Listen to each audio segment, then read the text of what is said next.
Sorry about that. We were having a bit of an issue on YouTube. I guess we got kicked off because it was running really well, or at least the music part in the beginning. So hopefully you didn't miss too much of it.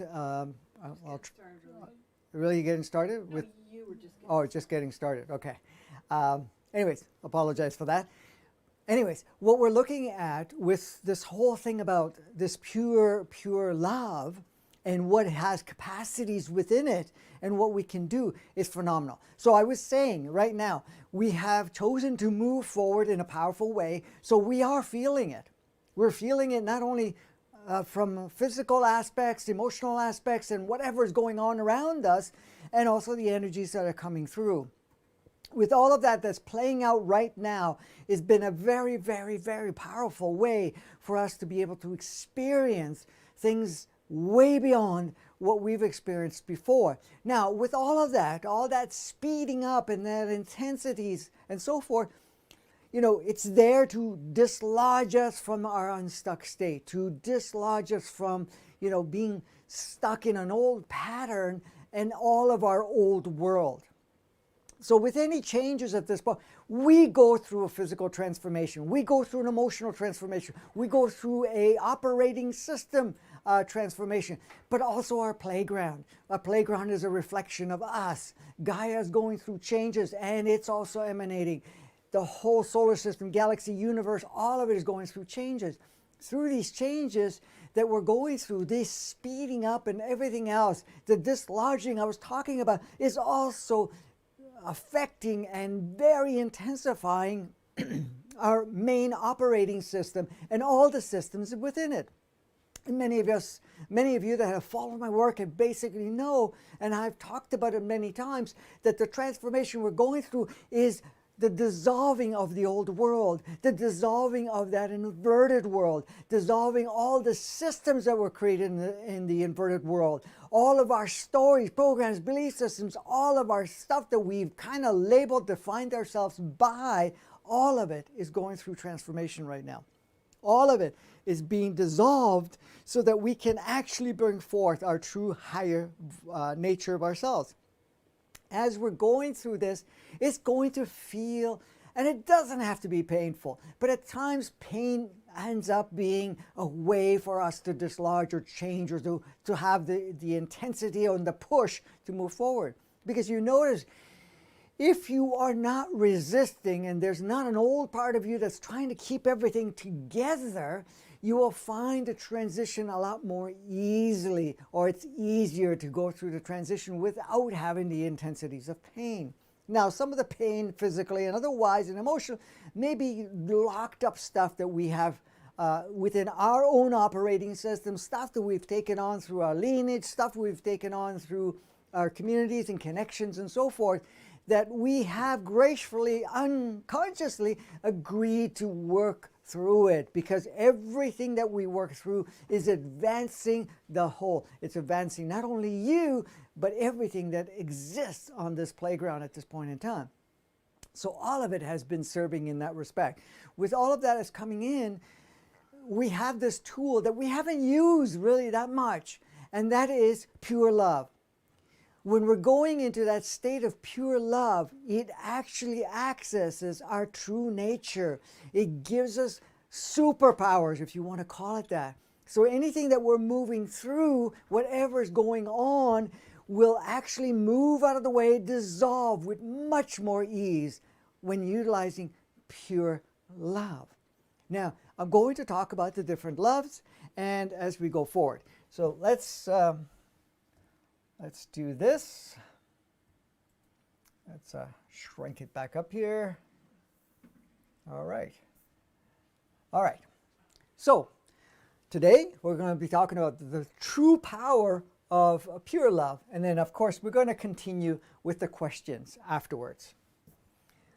Okay, pure love is the most powerful and transformative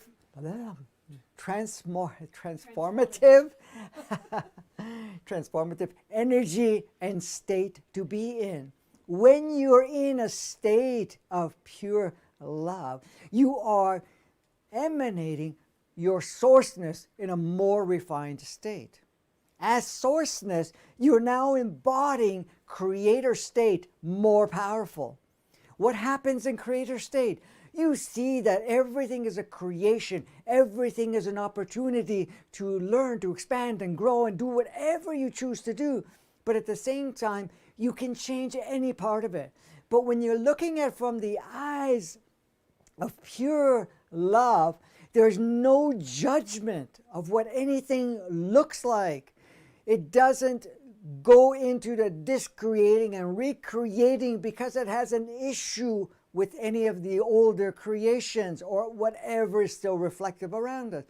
It sees the beauty, it will tap into it, utilize whatever it can to its highest benefit for your own expansion and so forth, and then go through the discreation and creating something new. The discreation is because it's all been utilized, it no longer serves, and we can move on. But when that transition and dissolving or discreating, whatever you want to call it, is not going to be something difficult to do. It actually becomes very easy because it's like something that you finally completed. I'm done with this experience and I can let it go. And what happens when you let it go? Not only are you freeing yourself because you're not carrying that, but you allow it to go back into the field, which is all sourceness, it's all essence and all energy. And it merges in that and becomes more access of consciousness and frequencies that you could use. It never stays in its rigid form. It always goes back to a pure state. So when we are going through these changes, by utilizing and using this pure love, accessing that part that's within you, your true nature, no matter what is playing out, whatever you're being exposed to, allows you to see it not only much more clearly, but more playfully. And you're able to see how you can just move things around, and you're just basically now making adjustments to match where you're at. That's all. And where you're at is evolving anyways. So even our world, it's, as long as we're still giving power to the polarized old world, new world, yeah, the new world is a creation. It's a constant expanding creation that we've chosen to participate in. And we're bringing it forth. It's unpacking through us. But the old world has to dissolve, and that will dissolve step by step because, mind you, many of us are here still gaining certain parts as we're going through these transitions at this point. You don't have to wait for anybody. You can allow that to happen much more freely for you. So when you are going and experiencing this pure love, then any rigidity will dissolve, any so-called pain will actually transform, and it becomes its natural state, which is just a sensorial experience, which you can choose to support or not, or to maintain as part of your experience until it no longer serves you. So you can move through things a lot easier. And that's the beauty and the power within all of that. When we really look at all of this, there has been so many people have talked about over the years, and other so-called gurus and other masters and whatever else you're calling it. And basically those are just labels that are given. But in fact, they're, versions of ourselves that have gone through some experiences and have gained a certain access of knowledge or experience, depending on wherever it chose to play with, that has been sharing it with us. Sharing with the different individuals. But what are they sharing? They always talk about love being love and how powerful that is.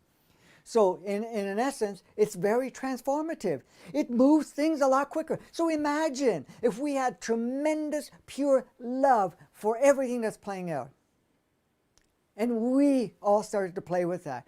Would you just see how easily you could see how things will change? Because love encompasses all. It's no longer fragmented. You can play in fragmentation, but you're not going to fragment it to the same degree. You can be in a situation where you can have different versions of yourself, other playmates and so forth, but you're not going to see anything with it except for a beautiful appreciation and love that you have within it in that point.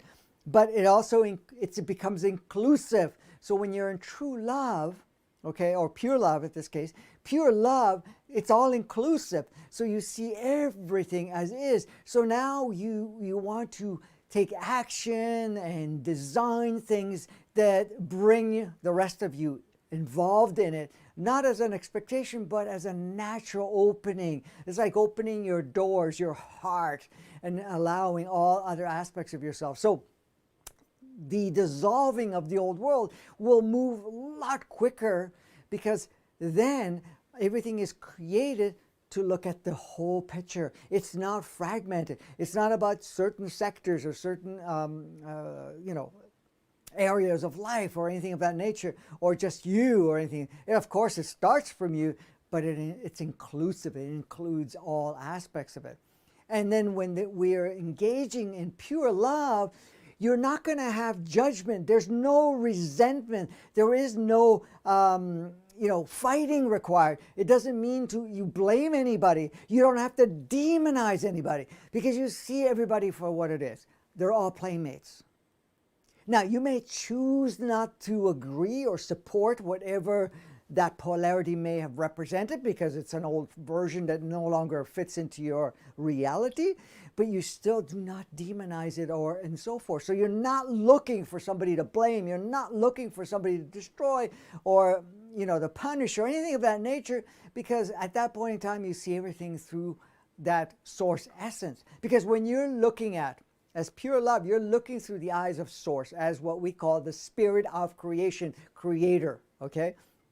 As a creator, it sees all of these facets of billions and billions of creations and playgrounds and versions of itself, creating all types of different opportunities and experiences and so forth on so many solar systems and galaxies and universes and so forth. And all of them are at different degrees of experiences and so forth. And all of that is seen as a play. Because first of all, it doesn't matter if you're focusing in light or dark or whatever it is, and that I've explained what that means. But when we're looking at that picture, when we're looking at how all of that even looks, okay, you're seeing that those polarities or whatever was put in at that time served, and it gave us an experience that could have not done without it. Now, does it still serve? Possibly not, but we've already agreed that we're done with that, and we want to align with the advancement of our whole galaxy and our universe. So this is why we're doing this. But through the eyes of sourceness, you're not going to see and focus on right, wrong, good, bad, who did this, who didn't do that, or anything of that nature. Because the moment you free yourself from that, when you're looking through the eyes of pure love or a source, then you can move things very quickly. There's no hooks, there's no entanglement, none of that exists. I'm sharing this because this is really the root within your heart. Many times we all block our hearts because feeling that if we love things, that we're going to give it power. Well, you have to understand, if you open your heart and allow pure love come out, which is you open the gates, or you allow those filters and whatever else that we put on to move out of the way, so that we're actually emanating. So you can imagine anything that chooses to play in the lower frequency, in darkness, whatever else, will either dissipate or just melt away in a sense. Basically, it becomes part of that. It's not like you're going to give power because I love what people call darkness, that I'm going to give power to darkness. No, when you love what people call darkness, it dissolves darkness, or it moves away based on whatever it chooses to do at that point in time, because you're now shining a beautiful, powerful beam of yourself in that pure state. Now, if you see what you call dark, or people call dark, and then we demonize it, we blame it, we judge it, that's giving it power. Because what you're doing when you're going into that state of judgment and condemnation and demonizing whatever, you're lowering your frequency, and you're now feeding, okay, exactly what you're having an issue with. And this happens to any part of our experience too. If we have any hate for ourselves, we're going to accentuate whatever those hatreds are based on. But when you love every part of it, whatever is there dissolves. All lower frequencies dissolve. Why? Because love is a very high frequency. When you get more of that pure state without the little filters that we keep putting layers on or have put on layers, your vibration goes so high that you're tapping into that. You're basically emanating source in its purified state without having the creation of those lower states. And that's how it works with that. Okay. Pure love is your sourceness in action. Because you are source. You can't be outside of source. No one can be out of source. Nothing can be outside of source. Nothing can exist outside of source. And you are source. So you are a part of source that is creating in source and is emanating a playground or an experience, but you're still source. So pure love is your sourceness in action.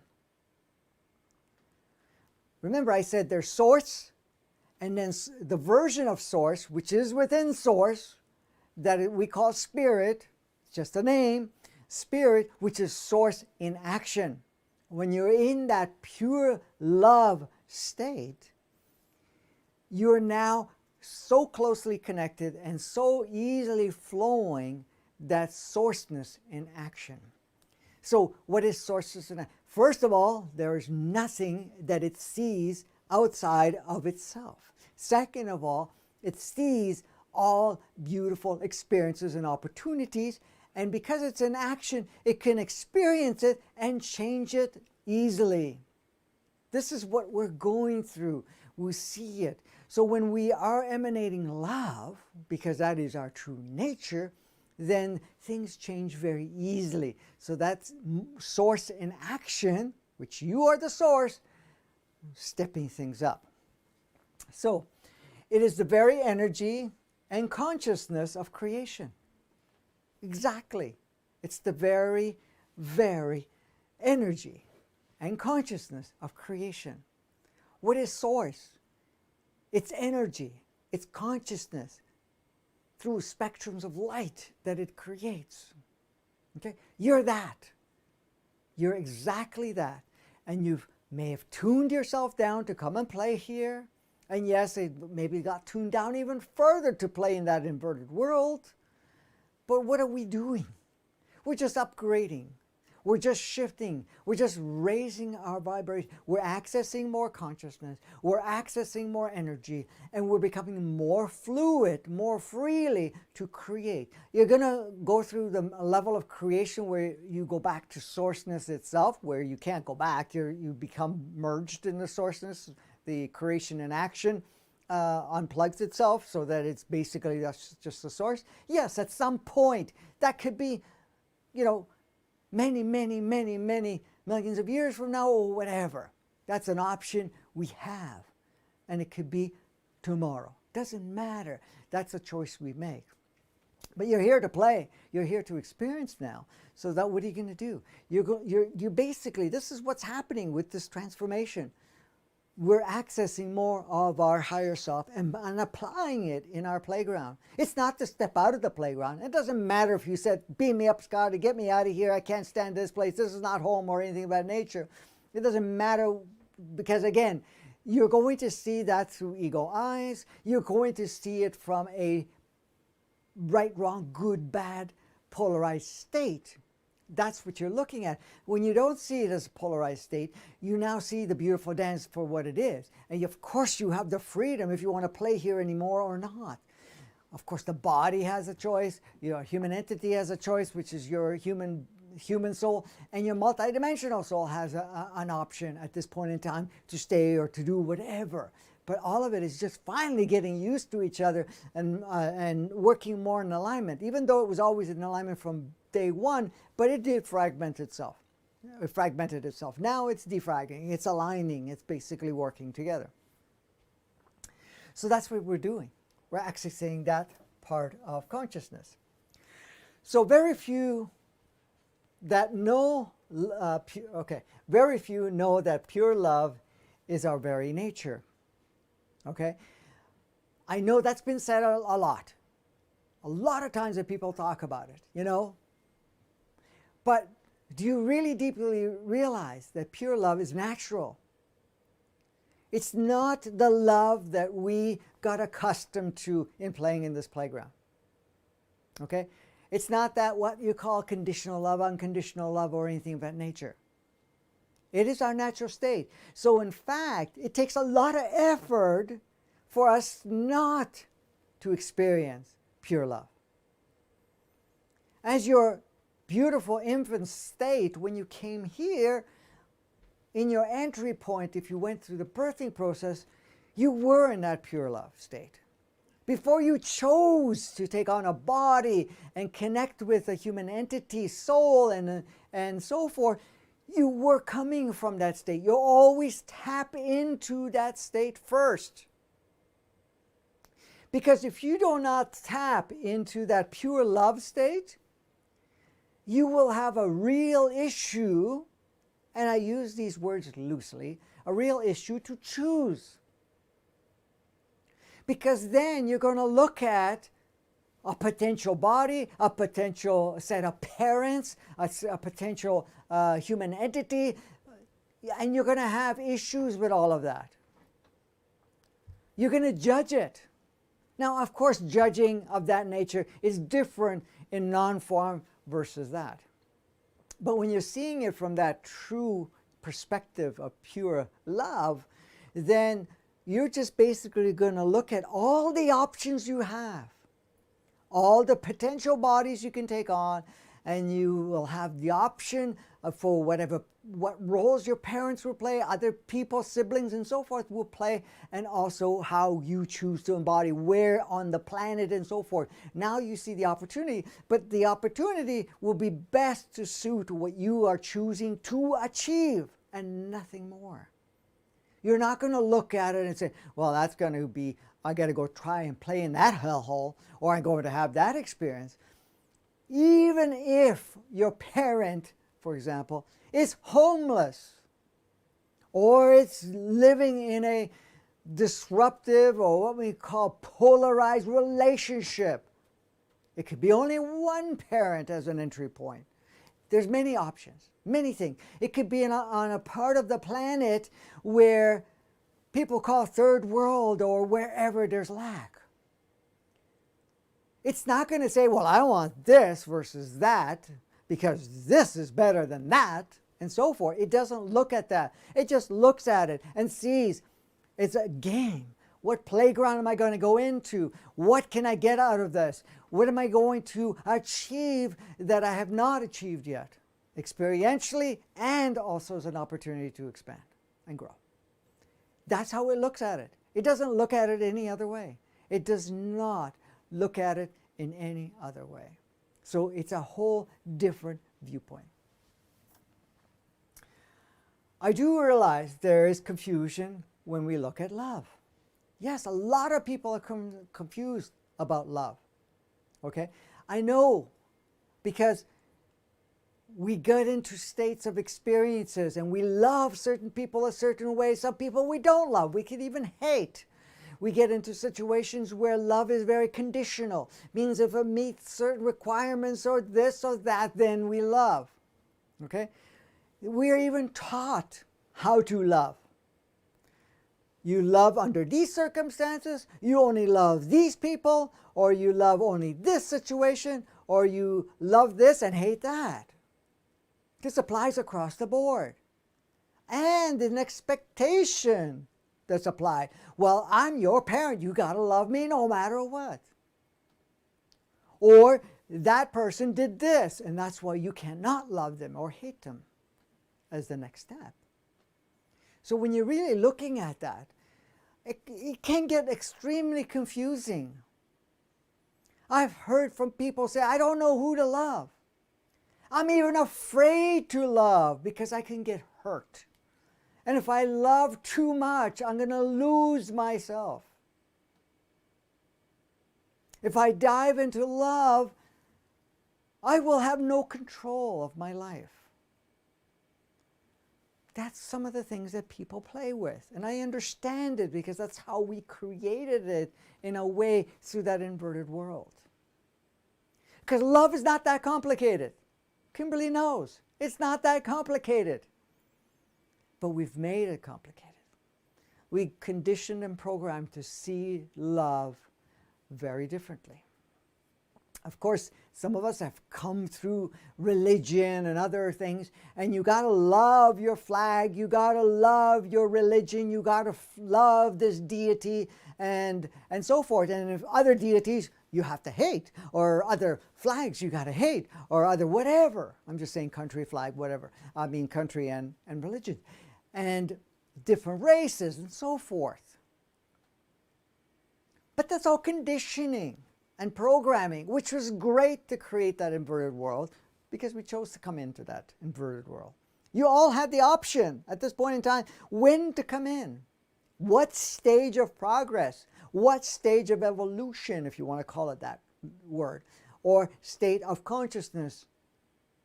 You're here because you wanted to catch the different stages of the waves, to complete, to experience, to do whatever you chose to do along the way. That's the beauty. So you're here because of that. You're here because you chose to be here, to catch the different waves. Did you come too early? Hey, many of us may have thought that at one point or another, including myself. When I did arrive, I thought, I'm way too early to do what I came here to do. We're talking a long time ago, 6 decades ago, looking at this and going, wait a minute, we're in the 50s here. Progress of us even getting to a level of understanding is a long ways away. But it was a great opportunity to really learn the ropes and to go and have experiences I couldn't possibly have, and also be able to carry a certain amount of that knowing and also play the game, which was challenging at first and pretty well challenging all the way. And now you can't even entertain it. And many of you are going through that step right now because you've already started to embody the new world. So the old world doesn't even make sense. The old world doesn't even feel comfortable for you as it's going through the transition. So it's where you connect with yourself in a pure state of love. So yeah, there is a lot of confusion, that's for sure. There are many versions and beliefs around love. As I just pointed out, who to love, who not to love, what, and so forth. And the different levels of love. Some people you love a little more, some people you love a little less. So even if you stayed unconditional love, that has variance. You think unconditional love, or let's work with conditional. Even conditional love has many levels of conditions. The richer it gets, in meaning how many more conditions you apply, now it's even harder to even label it as love. If we have a list of things that we have to meet, or anybody has to meet, or any circumstance or situation has to meet before you can even experience a tad of love. Is it pure love? No, of course not. There might be a little smidget of a drop in there, but really what are we looking at? We're looking at a programmed egotistic love of sorts. So the level of conditioning or conditions and expectations and so forth for us to love varies. It can start off small and it could just add up. Every time you have an experience you labeled as good, bad, right, wrong, you may add another condition to it. Or you may started to love in a certain way, and because certain things didn't play out a certain way, of course we started adding conditions. We all started without, and then we just added conditions. Some conditions go up and down. Now, depending on how you feel about yourself too, will change that too. So if you don't feel that good, your conditions will reduce. Because you already have a bunch of other conditions on yourself, so saying, well, how am I going to match? So I better reduce my conditioning, my conditions of what to experience love as not. And when we're talking about unconditional love, so conditioned love basically requires expectations, conditions, and so forth. So you can go in and out of love in the same time. You can be with a partner, you can be with a child, or whatever it is. They just got to push your button, annoy you a little bit, say something that really is not in your favor because you've labeled it as that, and you can go from loving, I love you, I love you, I love you, to the point, maybe not all the way to hate, but at that point in time, love drops and you're experiencing the opposite.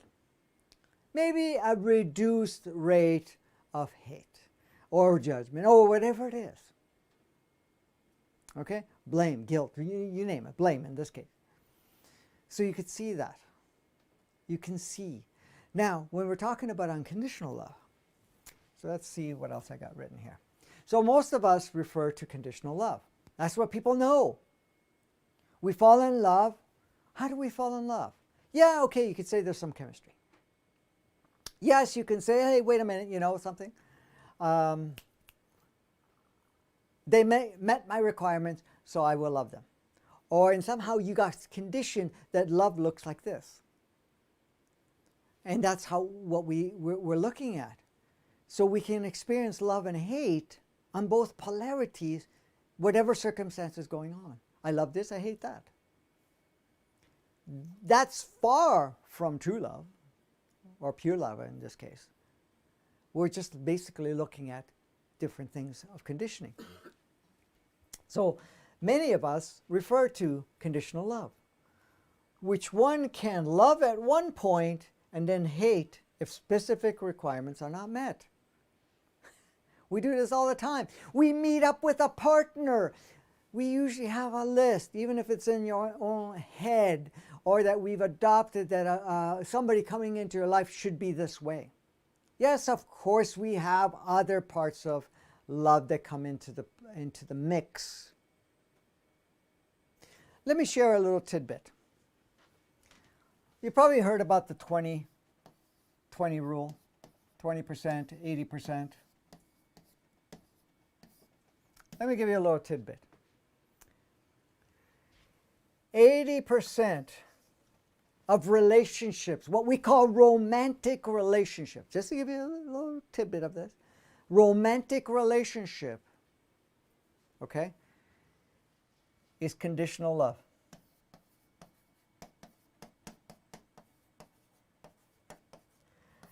It's held up by different stories and conditions. I need this person in my life because it has to complete me, or this or that, whatever it is, or the fact that they were on my list of all the things I wanted from somebody, or something of that nature, or the fact that, oh, somebody's actually paying attention to me or wants to be with me. That's all conditional. So I'm going to love this person because they're saying the right things or whatever it is. How many of us fell in love and then fell out of love, or it varied along the way because you had this idea that it's going to look a certain way, and then it didn't meet all of those requirements, or more of those requirements were exposed not to be met, and then what happened? It changes. The other 20%, basically at this point in time, is a heart love. It's people drawn together to play a particular role. It doesn't matter what the roles are, it's pure. It's actually more what we call unconditional. It doesn't matter what it is. And that's just in a so-called romantic love. But I'll cover that a little bit more. So when we're talking about the conditional love, it will vary. This type of love is mostly ego and program based. That's why I was saying you would apply lists. Your programming would be, this is lovable, this is not lovable. We do this with ourselves. We do it with others. We do it with circumstances. We do it in family dynamics. You name it. It's all over the place. So when you're looking at it, It's just the ego and programming. What to love and not to love. And if somebody says this, it's done. I can go from love to hate. So when you're looking at that, just to get a deeper understanding. So most of what we're talking about this is ego and programmed love, or based type of love category. That's what it is. So this is so you understand that how many of us are in relationships, I'm just giving you one, as relationships that are very conditionally based. This is why people come and go in our lives. I'm not talking about, yeah, we're done with the experience, because everything is an experience. And of course, there's nothing wrong to be in a conditional love. You're going to come to a realization, even if you're on unconditional love, that at some point it no longer serves and you go apart because it's done.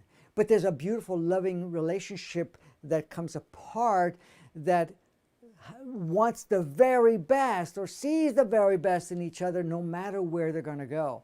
It's not a matter of you're leaving me and now I got to hate you or anything of that nature. That doesn't happen when you're in this state of love. This is what we can call the unconditional.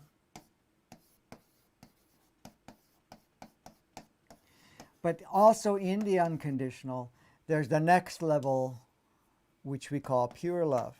That is also a very powerful part of it. It's a little smaller ratio than the 20%. But the thing is, it doesn't matter if it's 80 or 20. It does not matter, because all of it serves to the degree it serves. Then we have what many also refer to as unconditional love, which is a step up. Sure, from conditional to unconditional, a lot of people talk about it. Oh yeah, we're looking for unconditional love. Okay? Unconditional. Many experiences with certain people in their life or circumstances which can be conditionally based. So you have unconditional love. Do you have unconditional love with everybody? With every circumstances? Or is it, I have unconditional love for these individuals, for this circumstance, for these playmates that are involved? How many parents have said, I have unconditional love with my kids? Yeah, you may, but you can also experience the opposite. But you still have on the underlining, hey, it's my kid, I have to have unconditional love. I'm not saying everybody's that way, because, hey, you could have your kids and still be very conditional. But the thing is, the question is, true unconditioned, okay, it's across the board for everything. It's not just handpicked. And that's what we need to understand. That's only a step up. And many of us experience unconditional love with different playmates and partners and so forth. Yeah, you could be in a partner that may play a negative role and you still have unconditional love because you love them. And there's a part of them you understand that is a reflection of you, but whatever it is, so you're experiencing unconditional love. You may not like what they're doing. You may have an issue with what they're doing or what they represent, but you still love them unconditionally. But what happens when you plug in pure love? Because that's your true nature. Now you see them as a beautiful representation of whatever that may be. Conditional or unconditional doesn't even come into the equation, because pure love has no categorization, has no pockets. It's basically across the board. All of it, dark, light, you name it. All of it is pure love.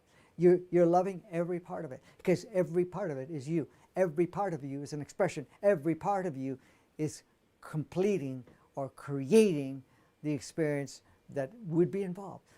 The moment you come on the planet, you are bringing into your reality every single facet of yourself here, playing whatever role, night, light, dark, right, wrong, good, bad, whatever. Okay? But you enter in, but you have the freedom to navigate and move and reconstruct or even redesign new assignments to everybody. Not because you have a judgment, because it's pure love. Let's move on. Let's create something even grander. It's not getting stuck. So that's the difference. So the thing is, yeah, you can have unconditional love, but to who? With how many people you have unconditional love? Look at it in your own life. Do you have truly unconditional love that does not fluctuate? Because this is the other part. Unconditional love also fluctuates in its intensity. But I'm not saying because even true love fluctuates until you reach the maximum true love state, but that fluctuation is very different than unconditional love. It fluctuates. I love you more, I love you a little less. You still love them, but you know, it will vary. And when they do something really sweet, your love quotient goes up, or portion goes up. You're increased. You're accessing that higher love. But that's unconditional love, because it has that variance. You may still love them no matter what, but you love them a little less. But in pure love, there's no. You only go one direction, and that is further and further and further, deeper in that love. And in that love is so powerful, it transforms a lot around you. So imagine your kids or whatever is choosing to go down a certain path. Yes, you're going to share. Yes, you're going to let them see something that they're not wanting, that they're not seeing, but it's up to them if they accept it or not. You can't control them because they're another facet of you. But you have beautiful love. And when you present information from pure love, it's a pure understanding. I love you. I see it. I'm also seeing something that you're not seeing, and I just wanted to share it with you, but I love you so much that you can go out and play whatever you choose to play, no matter what it is. Very different. So, if you're playing with unconditional love or conditional love, both are limiting and in many ways unnatural and do promote some form of polarity. Wow, didn't know that. You can have polarity between the two. Of course you know that. You know that conditional love has polarity. Even unconditional love. That's why I was saying you will have different degrees of love because you have a label. So you could say it's unconditional, but it will vary. Certain you love more or less, and then whatever they play you love or less. So you're not going to go from, see, conditional you can go from love to hate or anything in between. Unconditional you can go from super love to a lower quality of love. Okay? That's what most people are understanding is unconditional love. And of course, unconditional love will have its variance with whoever they're playing with. When you're in pure love, it doesn't fluctuate in that regard. It can't go from pure love to something else. You're just in pure love. And that pure love encompasses everything. Hugely different. That make any sense to you? Absolutely. All right. Okay. So, on the other hand, true love is massively expansive. How so? Well, when you're in true love, you're in creator mode on steroids. I'm just using that as a play. But you're in that pure state. So it's expansive, has tremendous potentiality while accessing our pure resources. How does that work?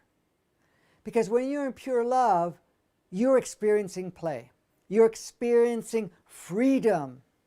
In pure love, you have no judgment, so you're free to play with whatever you choose.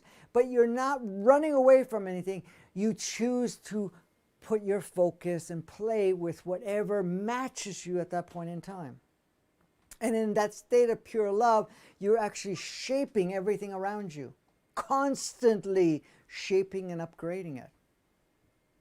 In that state of pure love, you have no limits. It's expansive. because it encompasses everything. Like I said, you're not running away, it's embracing all of it. But your focus is not in all areas of how you choose to play, but your expansiveness, that pure love, is also transforming everything. This is why right now accessing and playing with pure love will create an avalanche, will create a powerful stream of transformation with much more ease. It doesn't matter how many walls are up, how many levels of resistance. It doesn't matter how many negative role players are out there. It will dissolve so quickly as we're accessing that pure love. Pure love can play with all of it, but at the same time, pure love is always choosing to be free and expansive. When you're in that state of pure love, in that level of creation, you're going to notice a lot of the older creations doesn't fit in, and that's okay because it was created without or a very low injection of pure love. That's all. But we have no judgment about it. So it is expansive. And you're accessing your pure resources. When you are in pure love, you have no issues playing anywhere and doing anything. You're free. Yes, you may have preferences, and the preferences will continue to change because you're expanding. But you're not running away, like I was saying. You're staying the course. It's not like, where can I go next? You're just beaming out this pure love because it is coming from you. You can't even contain it. It emanates. You're oozing pure love. And it's contagious. Really contagious. And I don't care how many masks you have on. It's contagious. What are you doing? You're triggering others around you because pure love is their natural state. You're almost like giving them permission, but you're also igniting them. So you're the fire, for example, and everybody's walking around, and you're igniting everybody. You're igniting the whole world. With what? Pure love. You were going to say something? I'm going to assume that you're going to answer this question, but I'm going to ask it anyways. Okay. Because someone is asking. Hold on for a second. How do we get to experience that true love? Not today. Not today. You got to pay another admission for that one. That's for another episode. That's another episode. Costs a lot of money. Okay. Just remind me before I get it. Don't worry. Okay. So, in pure love, how do you get there? All right? Good timing for the question. First thing is loving our past and our current circumstances, our addictions, our ego, and our body. So how do we access that? We start to notice the judgment that we have about ourselves, about others, about circumstances, about our past. That's why we're talking about clearing up the stories, programs, and belief systems. But see, this pure love is within us. You cannot extinguish it. You can cover it up. But with what? Yes, of course, if we allow it, we'll dissolve all of it. And that's where the thing is. So when you tap into it, you go into that quiet state, you tap into it. You can easily say to yourself, I now fully activate to the massive degree I can possibly handle at this point in time, pure love. What happens? You start to beam. You start to burn through all those layers. But what are these layers? It always goes back to yourself. Because many of us, see, this conditional love, unconditional love, and pure love applies with our journey. With ourselves, with our body. You could say, okay, you know, I have conditional love for myself. If I look a certain way, if I act a certain way, if I talk a certain way, I can love myself. If other people tell me I'm okay, I'm cool, or whatever it is, I can love myself. If I'm getting all this confirmation how amazing I am, I can love myself a little more. But the real thing about even experiencing love, because those are just little sparks, is basically looking at what the list you have of conditions that are there to prevent you from experiencing love. Now, if we look at the unconditional love aspect of it, you could say, okay, I'm having unconditional love for myself. Doesn't matter. I love myself no matter what. And a lot of people are saying, I love myself, I love myself, I love myself. But how deep are you going into that love? Are you just tapping into it and saying, okay, unconditional love for myself? Just to give you an example. Okay? So, say this is pure love right here. And you have conditional love. I'm not going to write the whole thing. So you have different levels of conditional love, or unconditional love, sorry. I should put unconditional. Better make a better looking end there. Unconditional love. Remember what I'm saying? It varies. So you say, I have issues with myself. I don't really like myself, but I have unconditional love. You're down here. As you start taking a little bit of the labels away, more of the labels of what you don't like about yourself, all those labels, I don't like myself, you judge yourself, you start removing more and more of it, you're just going up a little bit. And you can get to this level of unconditional love. When you access pure love by dropping all the rest of it, when you're in this range, this pure love state, it doesn't see any flaws or sees anything. It sees a beautiful representation, expression that you are. Every choice you made, every choice you didn't make, every so-called idea of direction or anything else that played out, what you said, you didn't say, what you look like, what you don't look like, or any of that stuff does not even come into the equation.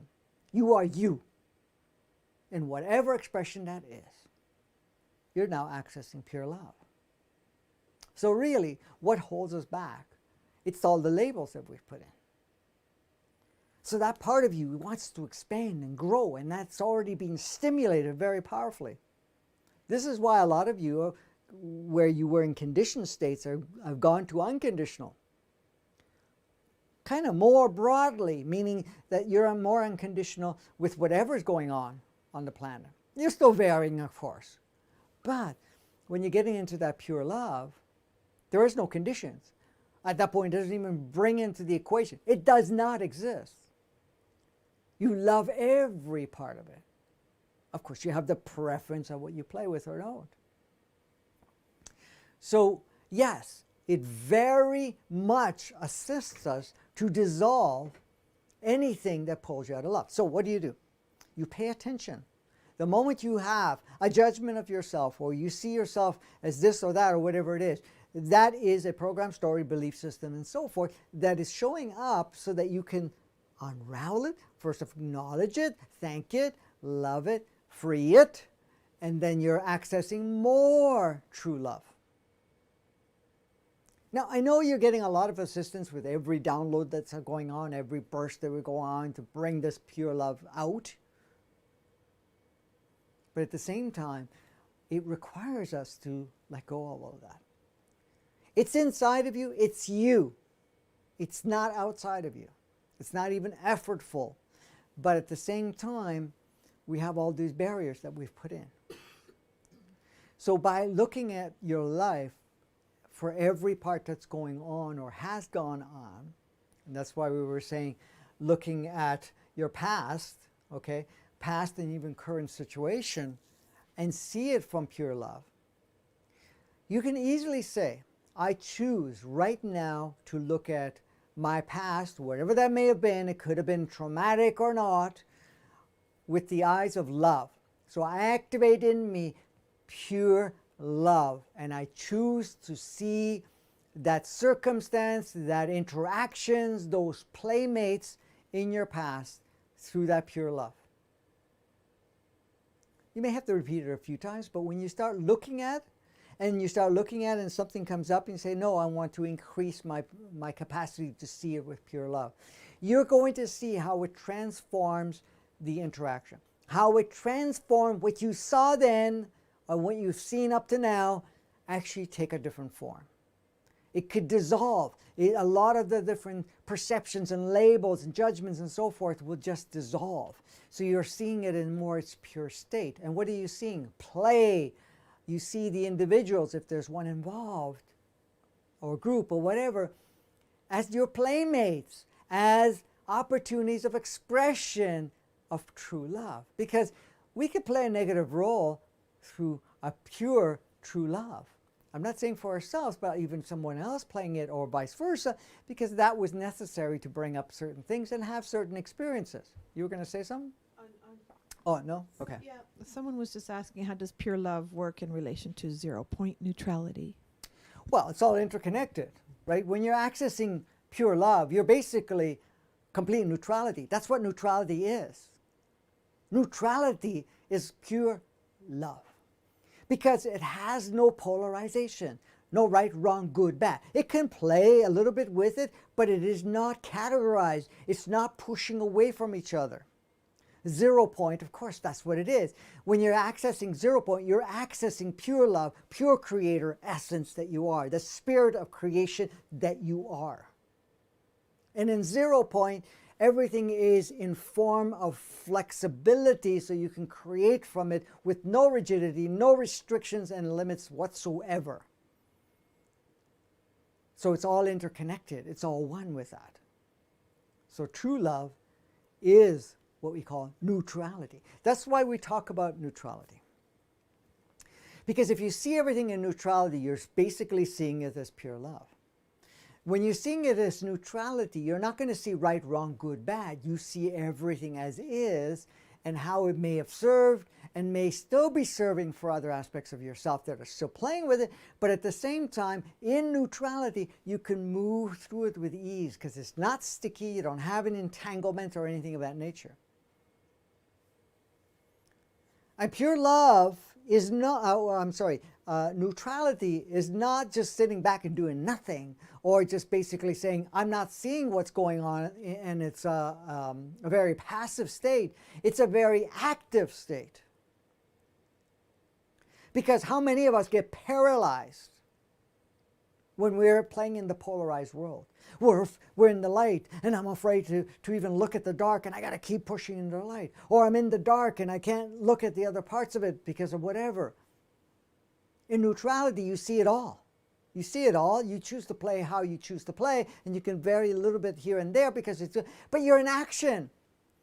So you're not going to resist yourself from doing this or that. You can play with any part of it, but you're bringing that true love wherever you're playing, and that's transforming the whole playground wherever you are and all the individuals involved in it. That's how powerful it is. So the thing is, this is why I say neutrality is very powerful, which is basically access of pure love, because at that point in time, whatever happened in your life, whatever is taking place, whatever it is, you're not going to be judging it, comparing it, or demonizing it, or accentuating the polarization. You basically see the whole dance, and now you are more active to play and reshape the dance to match the new frequencies, the new state of consciousness coming onto the planet, and the new state that you're becoming. That's where it's very different. So it's about going into that pure love with your own body, with everything that's around you, whatever the circumstances, and even loving your addictions. Because when you have pure love for the addictions, you can see what the addiction is presenting. It's also showing you where it's using it as compensation for something. Because when you are in pure love for that, not only your body, but your circumstances and so forth, addictions don't have that much capacity or power to even play anything. Even the body changes. It doesn't matter how much, because we're very energetically, but also chemistry-wise, it's changed by the energetics because we're mostly water anyways. So, but at the same time, when we're looking at it, at our addiction, we have no judgment about it. We don't feel bad about it. We see it how it has served and brought you where you are today, but now how do I serve moving forward? It's very different. Okay? So loving your addiction will allow you to change it. Why are you changing it in the first place? Well, because first of all, you're not going to have any resistance to it, but you're also going to notice that it may not match you where you are right now. Because some of those addictions lower your frequency. Some of those addictions may keep you distracted. Some of those addictions keep you, enslaved. So you have the slave self playing out. So body, and the ego too. The ego is a powerful story maker. I've talked about it. It's artificial intelligence. But when you have pure love for it, you can see how the ego has served. Without the ego, you couldn't have had that polarized world and really be caught right into it. Without the ego, you wouldn't have had all those stories because you weren't accessing other things. It all served. Does it still serve now? Not really. Because we stepped out of that inverted world. We're moving ourselves out of it. So, but you love the ego for everything it's done. You can set it free. You could say thank you. Or, we're good. We had our experience. We had our fun and blast and whatever else we want to talk about. So that's the thing, is going into that state. When we can experience pure love for our body, we will also better communicate with our body and move more and more easily move out of our addictions, physical circumstances, besides enjoying life more. Very powerful statement. Okay? So, when we experience pure love, our body will be more, even, the body could be knocking on the door and so forth, but you have an issue with it. You're not listening to it. You can't hear it because there's so much noise. But when you have pure love for the body could say, hey, listen, you're listening to me. I know you love me. I love you too, because we're all one here. We're all playing together. And it will say what it needs to adjust.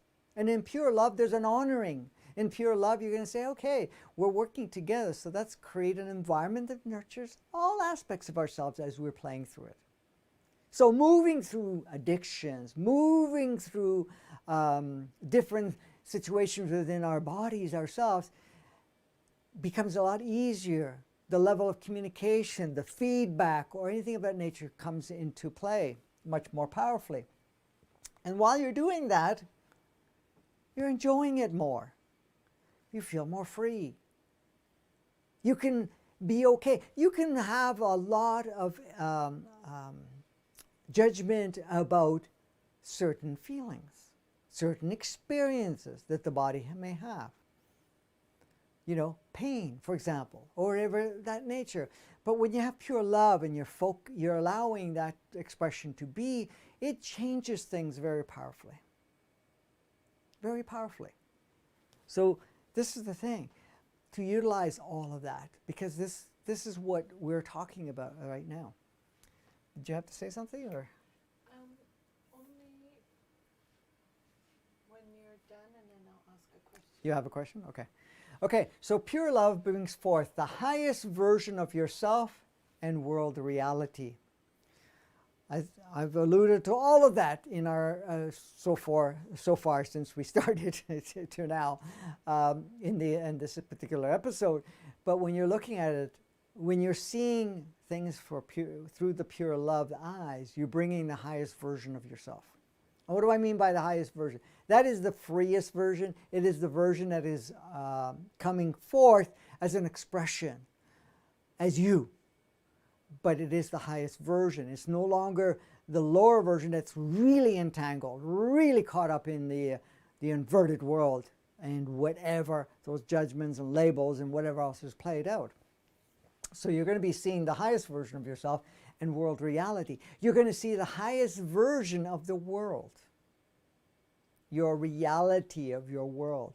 You're going to see it as what? Opportunities, not only to get what you need to get through it, but an opportunity to change it, to upgrade it, and so forth, to match you more and more. It becomes much more fluid, much more flexible, and so forth, when you're when you're looking at things, pure love brings, when you're tapping into that pure love, and that pure love is within yourself. Okay, we're going to continue addressing questions, but you had the questions, so let's...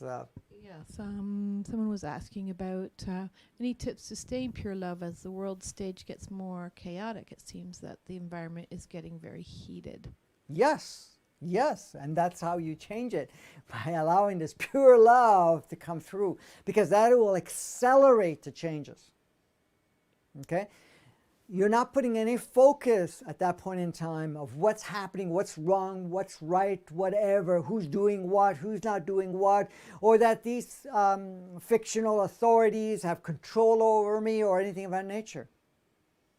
When you have pure love, it really changes the whole dance. So it starts off within your own experience, your immediate experience physically, but also in your extended different realities, being your personal home reality and extended playground realities, and then the collective reality. So when you're looking at it, yes, of course things are heating up. Yes, of course the polarization has been intensified. But it's just basically allowing us to saturate, get what we need out of it, but also to see it so that it actually has a way for us to notice that all of that is playing out, and that now we say, okay, does this serve or not? Many of us have gone into what we call a sleep state and have not even seen how things have been changing and building up. I know we've had all different stages of restrictions and so forth from, several hundred years ago, and it always changes, it just keeps shifting. So now we're at another level right now. But this time we're going to use it much more powerfully. It's not only just, having another version of it. We're basically going to use it now to really complete whatever we need to complete and move forward. So the question is, how can you have that pure love with all the stuff heating up, or? Yeah, how can you stay in a pure love? Let me see, where is it? Okay, I think I got But it's just any tips to stay in pure love as the world gets more and more chaotic. Okay. Yeah. So, as the world gets more and more chaotic, and so always go into your heart and say, okay, I activate within myself the pure love. I choose to see completely with pure love all that's playing out. It changes the view. It changes the way you see things. And because you're seeing it that way, you're also contributing in a very powerful way to transform things a lot quicker, and also to create a different environment. Believe it or not, all of this so-called intensification and chaos is actually breaking down the layers so we can experience pure love, to experience our sourceness. Not to demise or minimize our human experience, but to be able to experience it in a much higher, more purified state, in our natural state. This is the thing. So whatever you're choosing, if it's emotionally charging or whatever else, you just remind yourself. You can do the process I've shared many times. Okay? So if you want to do it before that, okay, you can close your eyes for a moment or whatever it is. I now fully embody. I call forth and fully embody my multidimensional soul. Yes, then you say multidimensional soul, activate the highest home frequency that my body and environment can take. What is that frequency? That's the frequency that has been able to gain in other incarnations, in other dimensions, in other playgrounds. You now ask your source essence, I choose to activate the highest source essence within me that I can now embody fully, or something of that nature.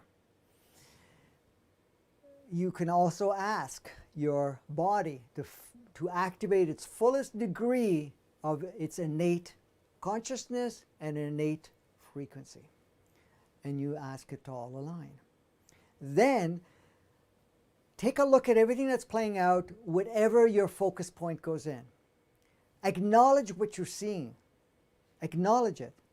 Thank it for its presence. Thank it for its polarity. Thank it for whatever it is.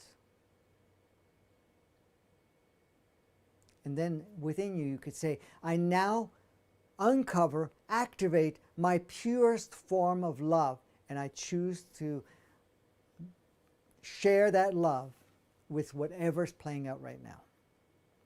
So the more chaotic, yes, first you want to pay attention to what brings up for you, because that's your true love showing you that those are the things that actually interfere.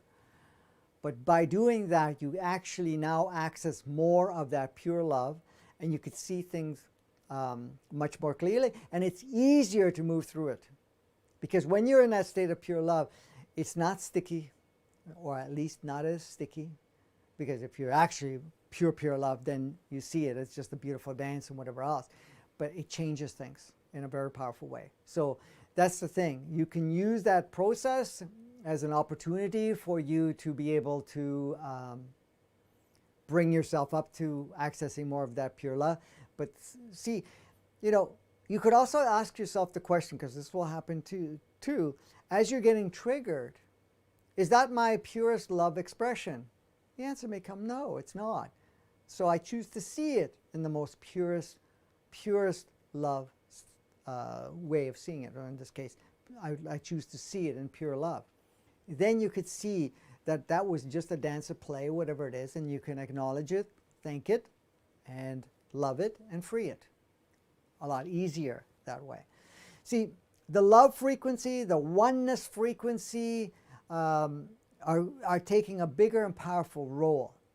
And then, of course, all the other frequencies and downloads and so forth that have been going on are helping us to move through things a lot quicker, because it wasn't as easy before to move through your programs. It was not as easy to see from a pure love state when the world was at different stages years ago.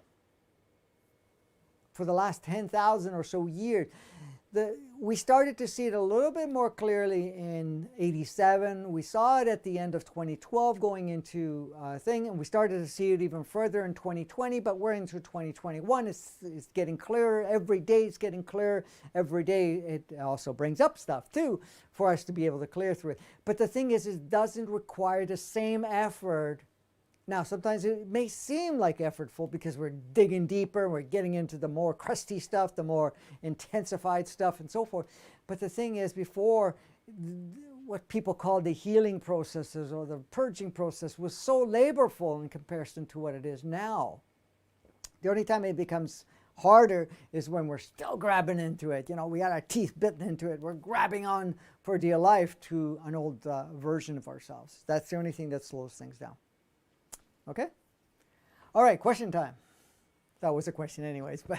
Well, I was going to add too, also, because we've talked about it before, about not feeding our ego extra ammunition to keep us distracted. So also being aware of what we're paying our attention to, putting our attention on, because that can just put us in a spin as well, yes, that we don't need to have. Because if we need to look at something, it will show up. Yes. Some way. It doesn't mean you have to be looking at stuff to get triggered, but sometimes you can also put yourself in a state of distraction and overwhelm that keeps you just spinning, and you accomplish nothing, and you can't access it. It doesn't allow you to access your pure love very well. Yes, exactly. Well said. The thing is too, with everything that's playing out right now, our attention is being drawn all over the place. And, I've heard it from many people. Oh, did you see what's going on here? Did you see what's going on there? How could... and these end up being a distraction. Now, of course, they're going to trigger you and whatever else, and that's great. You want to use that. But the thing is, don't go for the distractions just to be triggered. Like Kimberly said, the triggers will come up anyways as required, and stay focused whatever trigger comes on. Of course, you want to write it down, take a look at what the story is, program, belief systems that we've applied to it, labels, definitions, or whatever else that we apply to it, so that you can move through it a lot quicker. Of course, we're being supported and so forth. Right now, if you see stuff going on, what you call chaos or something that does not match you, you say, okay, let the love go into it, but you now focus on how your world looks, how you feel, in the sense of bringing that love into your expression, into your reality, and start seeing, I choose to create my reality through this pure love. I choose to create my reality and interactions with others in pure love. I choose to see everything as pure love. These are the statements you can make to yourself. And as I choose to see everything as pure love, then guess what? It becomes more clear for you to be able to move through things a lot quicker, and it also shifts everything around you. So the reality is not fed that older modality, and that's the thing. Okay, just make sure you mark the times and stuff. I will. I'm just going to Perfect. get to the. I'm just checking Facebook quickly. Okay.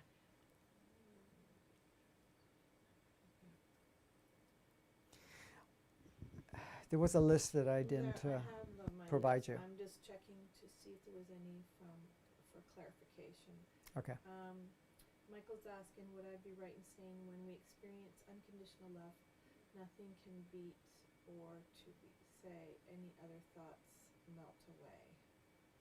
Yes, exactly. So when you're going into what we call pure love, that's really into that, because unconditional love is already a huge step up from the conditional love. So yes, if you're unconditional love, you move through things a lot quicker, you get to see the gift and the gem behind it and so forth, because now you see everything in perfection. When you're going into pure love, you actually go to a next level of perfection, and it doesn't have, because unconditional love basically still has some levels of conditions sometimes, because there's a level of tolerance that is established. I can unconditional love this, and this, and then sometimes it tricks you because you see something that goes even beyond where you are even acceptable for that. Many of us have had unconditional love with different experience, and then we can we can get to push to a max where we trigger it. Now the reason it's being triggered at that point in time is to show us that those darn programs are still there, or whatever the definition, or whatever is going on, so that you can actually go through the process of purging it all out. But at the same time, when you're in that state of pure love, which is the next step up from unconditional love, or basically source love, then yeah, you move through anything and everything with ease, and you're basically now looking at perfection in all of it, because all of it is perfect regardless. Okay, you look at your life with that pure love, you're not going to see any mistakes, because there are no mistakes. You made choices, you made if you have to look at what a mistake is that you misunderstood something to have a particular experience. But that misunderstanding was necessary to bring you to that experience, and that misunderstanding was the part that actually allowed you to have that experience to take you to the next level, because that was a requirement, as a conscious selector of that experience, even though the ego mind will say otherwise, and other statements will say otherwise. But so you see it for the beauty. I've worked with people that have passed on, for example, and then connected with their souls afterwards, because they were presenting to share some information or whatever it is. And when they would present, of course, it was very, very different at that point in time. It saw its life that it had on planet Earth, for example, as a play, as a dance, and so forth, and saw it very differently. And it didn't matter how entangled they got into it, or how many so-called perceived mistakes it made. It saw no mistakes. It just saw opportunities, and may have seen that, hey, I could have pushed that even further. So this is the thing. So when you're looking at it, you're basically, just a simple way of saying it, you're almost looking at it from a disembodied source essence rather than. And that's why I was saying right at the beginning, is that for you to choose to come here, you have to see it from pure love state.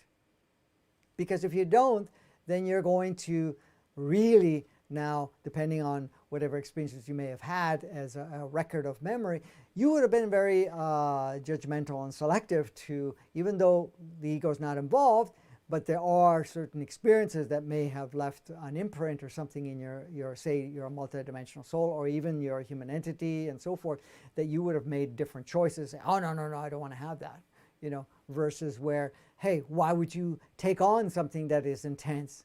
Well, because at that point you saw it as an opportunity. You saw it as pure love. You saw it as an experience. You didn't see it as good, bad, right, wrong.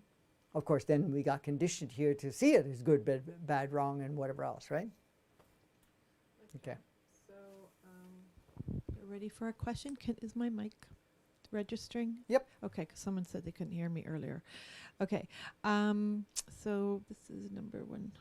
Okay. 20. Well, I didn't know we were just starting. I thought we already had questions. Go ahead. Yeah. Okay. This is the first question, official question. Oh, official question. Yeah, the other one was just like a clarification of what we were talking about. Okay, So perfect. now these are all over, like, you know. They're going to go all over the yeah. place. Okay. So, all right. If we are living high, but if we are vibing high, 4D and above, could 3D stuff like vaccinations affect us, even if one has taken the shot to comply with social rules?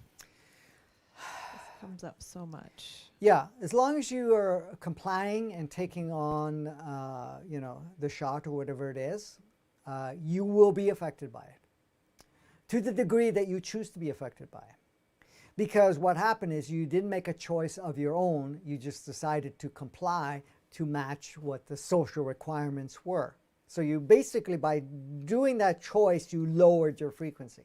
Now, to what degree it's going to impact you will depend on you.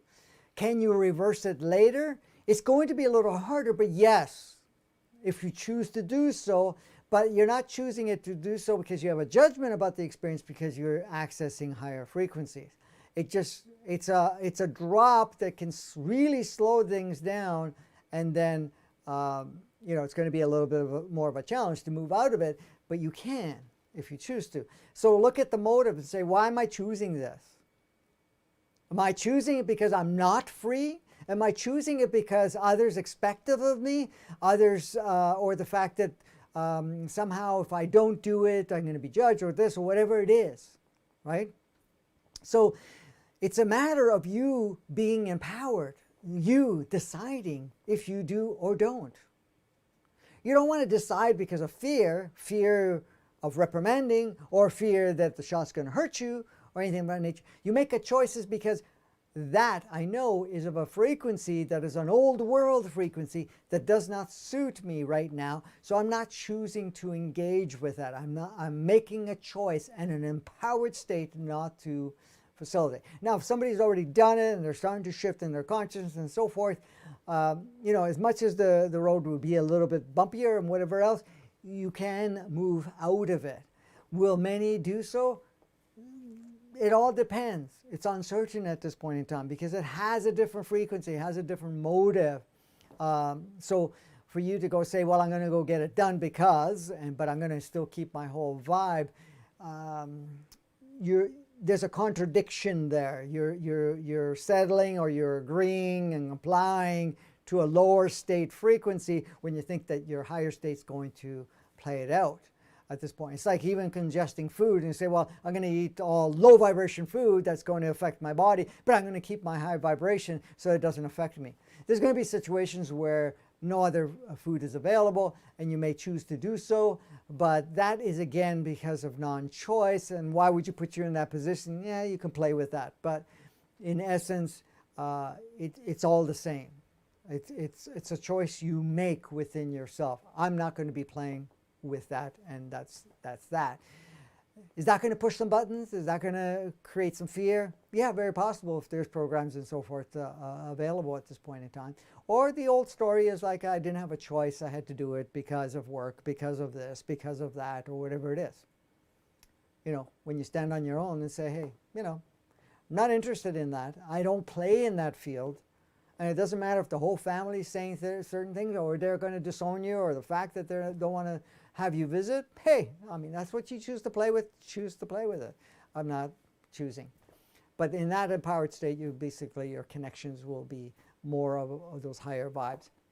I know a lot of people that are refusing because of fear, because of the fact that what it looks like or could happen or whatever it is, rather than a pure empowerment. Hey, I choose to understand that I have free choice on what experience I choose to have. Not only that, what goes into my body, and so forth. Okay, and this is kind of in line with that question. Is it possible that the energetic structure of the vaccines will be dissolved? Well, yes, at some point or another, as we're moving along, if you stick around, meaning that you choose not to use it as an exit out, or not to choose to go into a very low vibration so that you're no longer supported on what we call the newer platform, this new world thing, but you're choosing it and you went down that path, but you're going into this higher vibration. Yes, once it reaches a certain threshold, it will negate it 100%.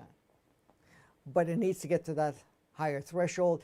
And like I was saying before in the earlier question that we just finished doing, that it all depends on the state of your compliance or anything of that nature. So if you choose not to, and there's the concern about what do they call it? Bleed off? No, what's the not diaphragm, shedding. So if you're looking at, well, okay, it's going to be, I'm going to get affected by the shedding and so forth. Well, you may choose not to entangle with certain people because once they have had that, they will emanate a certain part. But at the same point, you're not going to restrict yourself. So you're going to still hold on to that pure love, and you will interact with whatever. You have to understand you can't stop the shedding, but is it going to stick to you? Is it going to affect you? Will depend on you. If you're going to hold on to somebody because you have this so-called love for them or whatever it is, that's fine, but you're at that point, you are in a state of love and whatever else, so that won't affect you because you're maintaining that higher vibration. But if you're trying to stay away because of fear, then that's a lower vibration, and then the impact can be much more noticeable. Okay. Who decides to retool a planet or perform an experiment? A group of higher consciousness? Who gives permission for any experiment or retooling? Could one consider that this too is a control mechanism? Well, okay. Any retooling, any reprogramming is an agreement made from you, all of you, from different states of consciousness. Okay, so when it comes to the body itself, the body is a reflection of Gaia. Every time it's retooled, it advances its capacities. Now, is it directly? It's an expression through Gaia, but it also has other encodements in it. So who decides? Collectively, as spirit, we say, okay, are we going to upgrade a playground? Are we going to design it a specific way, giving us opportunities of areas or experiences that has not been achieved on other playgrounds? Because this is why every playground is different. Every physical representation of what we call a physicality on all different dimensions, on different planets. You can have you can have one dimension, for example, of, say, fifth dimension or sixth dimension. It's still expressed on each planet, for example, differently because they have different embodiment and different retooling. So a planet gets retooled because it's time to retool it. It's time to upgrade it, time to create a new experiment, a new design. It's the same way as a car manufacturer or anybody else. You say, okay, we're going to retool our vehicle. We're going to retool this technology. We're going to retool whatever so that we can have something that is more updated, that matches with all of the other evolutionary or expanding versions of whatever. Now, there are souls that are listening to this that will directly involved in the retooling process or in agreement of what it was going to look like, because it's always presented and so forth. Now, so when the bodies were designed and everything and retooled and implanted and so forth, it was another part of the experience. When it came to an offering of putting the inverted matrix in, the inverted world and so forth, it was an offering to all the souls that were here then to say, hey, This is what we're offering. This is your opportunity. This is what we can do and experience here. The souls have said yes. If they said no, if the body said no, the human entity said no, and the multidimensional soul that was there said no, then it couldn't be done. But because there was enough that said yes, great.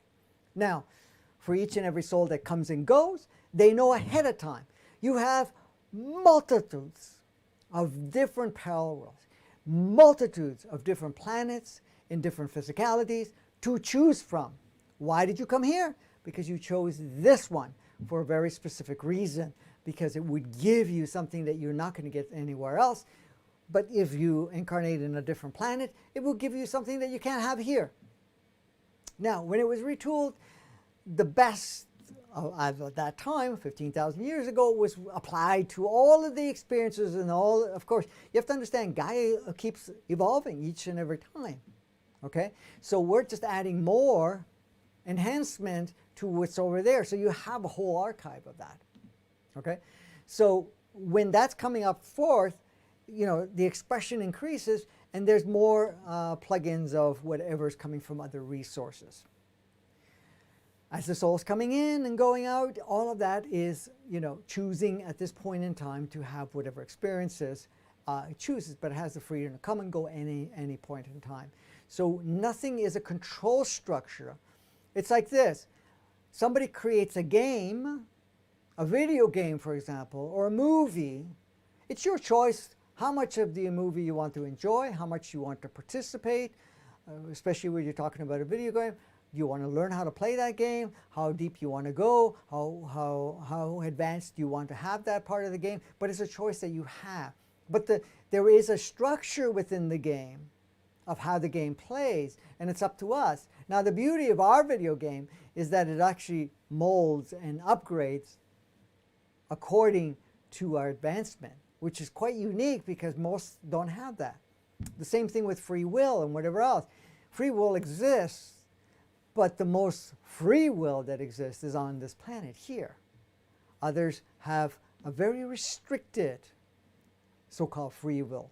Here we have a much open free will. And because of that free will, I mean, we made a lot of different choices, and it has created different environmental expressions and experiences and so forth that wouldn't have been as easy because there would have been more restriction.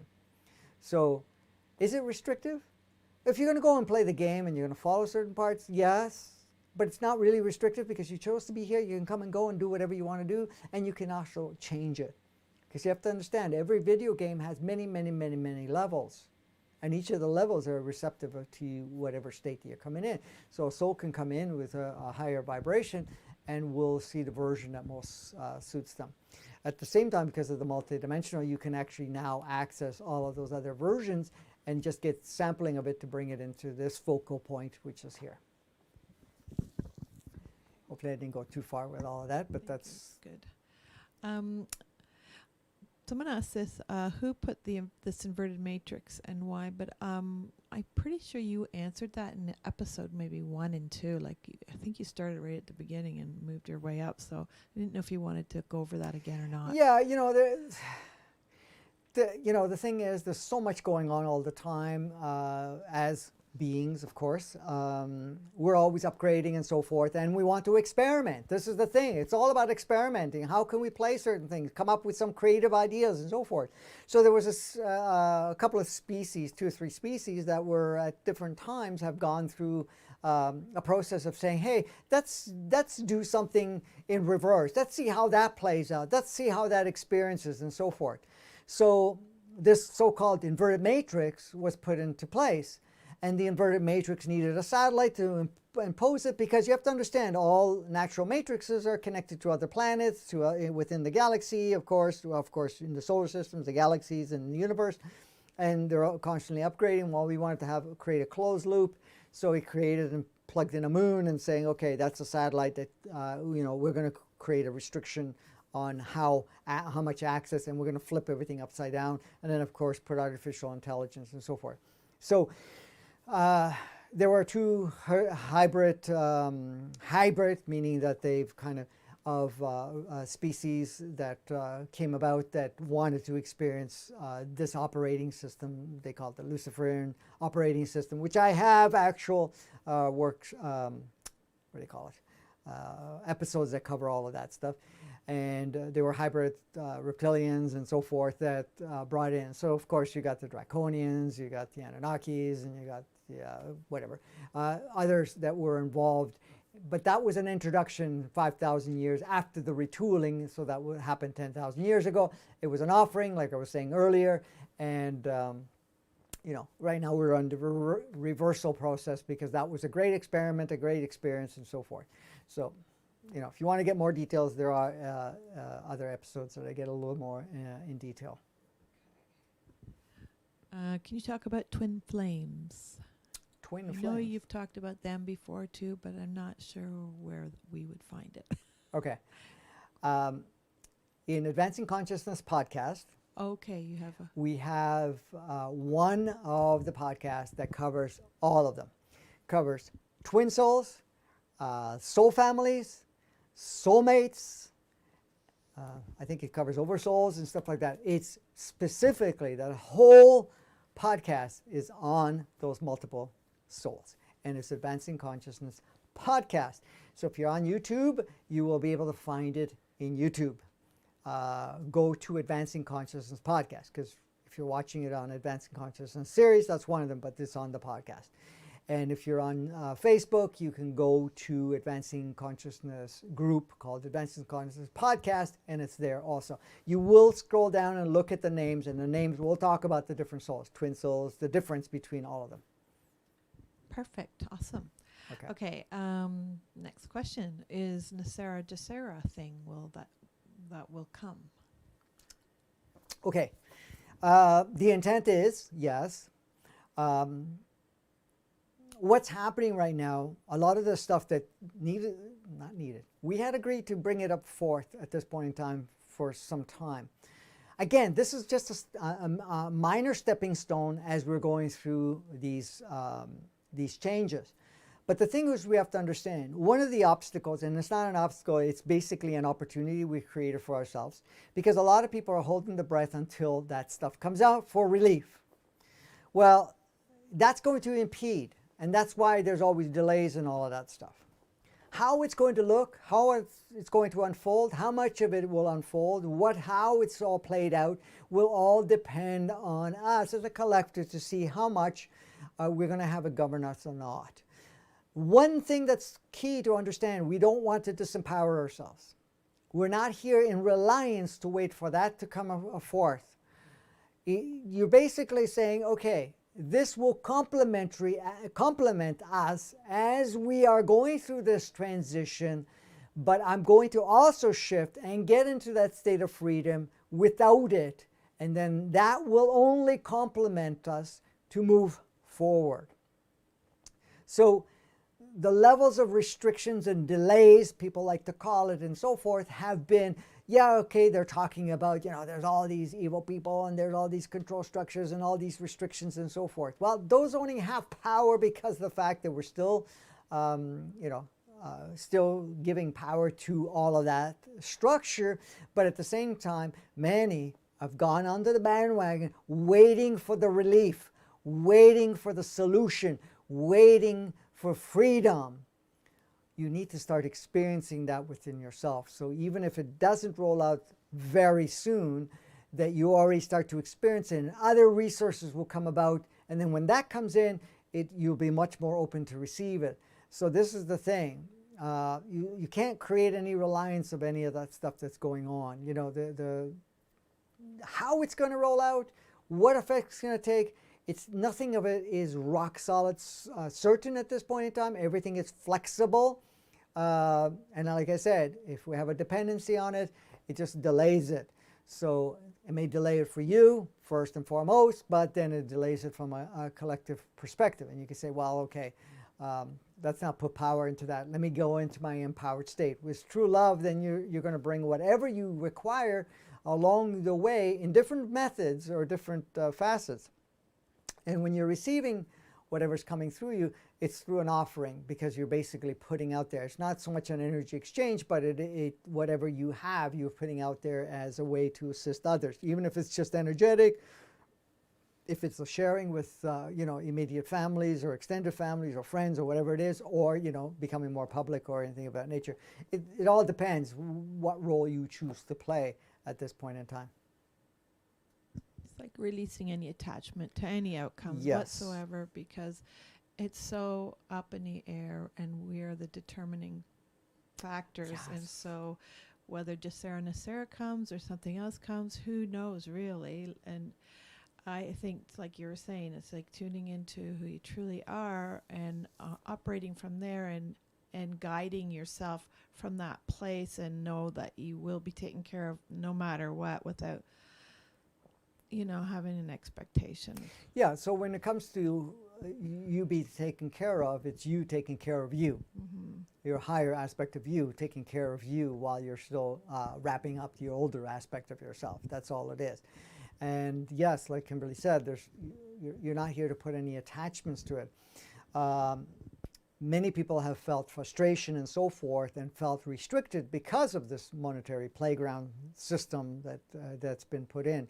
Eventually, that's not going to exist, because it doesn't serve. It never was the original design. And ownership, control, and who has power over others in resources or anything of that nature, that is not natural in any way, shape, or form. That was all in that inverted world, control world, restricted world, and whatever else that we are dissolving. So a lot of people are following all this, so-called information about Jasara and Nasara coming in, and the reset coming in, and all of this stuff. And then, of course, you can see all the dates that come out. It depends how deep you follow. It's this date, by that date. And then, some people have been following this for 10, 15 years, I think, at this point.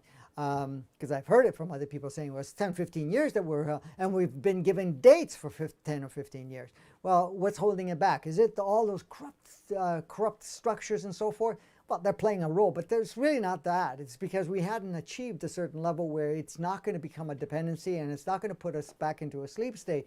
We're at a point where there's a dependency on it for it to resolute your life or to expand your life. Next question. Can you speak to the soul swapping that you were referring to on last Soulology? Can you elaborate on Kimberly's 4 times soul swapping, or perhaps you can speak about it? You got interrupted on Soulology. Take it away, girl. No, you go ahead, honey. You're the expert. I just know what You're the swapper. Yeah, I know, but I had no idea that I had gone through it 4 times until the last one. So I didn't have an awareness of it, because I had no awareness that even took place way back then. So. But when you did look at it, you did, and you focused around those times, you did notice that there were a shift in your life. Absolutely. Yeah. Yes, there was a shift. Yeah. So each time there was a soul swap at that point in time, there was a different level of realization, a different access point within themselves. Okay. So regarding the soul swapping, this wasn't as common before, but it has. A lot of people have heard the so-called drop-ins. Okay. What ends up happening? An original soul will come in. Okay. We'll make an agreement and play out a particular role with, say, the body. Okay. So it makes an arrangement with the body and what we can call the human entity, which is the human soul. And so a multidimensional soul will come in. The multidimensional soul will come in for a very specific purpose, bringing energies from its experience. It may have had different lives on planet Earth at different times, but it's also had opportunities to have lives on other planets. In some cases, very few, some cases brand new. When I say brand new, never really expressed itself. It mainly was part of the field or part of the collective expansion and so forth, but it has not, synergized itself to come in and have a particular experience. So what was happening, the soul swapping and the drop-ins? If a soul is finished having a certain sequence of experiences, it can choose to leave. Now, because the body and its positioning in its role and the human entity's offering is still very conducive for the advancement, but the particular multidimensional soul says, I'm done with this, it can choose to leave and also make arrangements for an opening for another soul that may be queued up or interested in taking on that particular physicality to embody the physicality and create a new alignment, a new communication channel with the human entity and the physicality. Now, of course, the human entity has already been here from day one, so it has a lot of its characteristic expressions, and it won't be erased. And the same thing with the body patterns and so forth, it won't be erased. However, the multidimensional soul coming in may come in at a higher vibration and will start to work with the other levels, being the human entity and the body, to be able to create an upgrade. Sometimes it doesn't do that, it just wants to come for the experience and wants to just interject certain parts of it. Okay, so that's the drop-in part, and so a soul can come and go.